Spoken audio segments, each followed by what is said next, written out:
Hi, my name is Grace, and I grew up in a nuclear family. So I had my mom, my dad, my brother.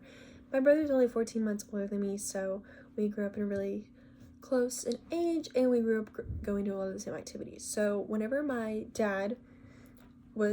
were little, my dad worked at a job downtown Houston. So that was super nice for our family. So that was definitely a strength of our family that my dad was able to work and my mom was able to stay at home, and we were allowed to hang out on the weekends all together.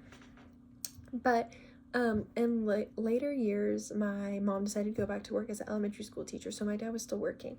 So one of the challenges was that a lot of people in my community kind of would ask or have negative views on my mom going back to work because she didn't necessarily need to go back to work, but she wanted to. So that was kind of a negative part or a challenge to my family structure because it was so common that the dad would just go to work and not the mom.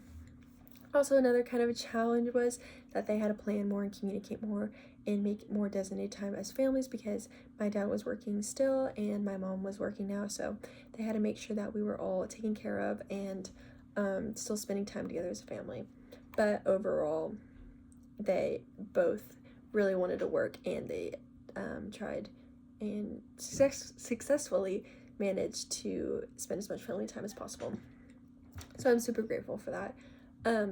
So I want to talk about a family group, gay and lesbian families, because in my community, we didn't really see that. It was a very dominated community with just a dad, a mom, and one or two kids.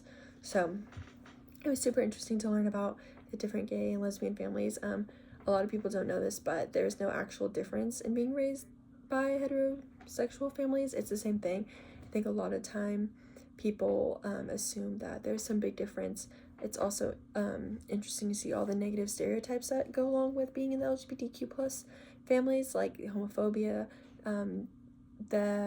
someone has to take the sexual role as a man or sexual role as a woman, and overall, like, you're traumatizing your kid, which is not true. And that's something that I found super interesting because a lot of times people do assume and take these negative stereotypes and place it on these families, which is obviously not true.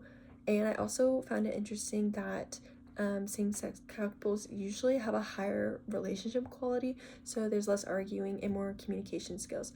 So that's something that really stuck out to me because I would have never personally thought about that, and I've never seen really a gay or lesbian family in my own community. So that was something interesting to learn about.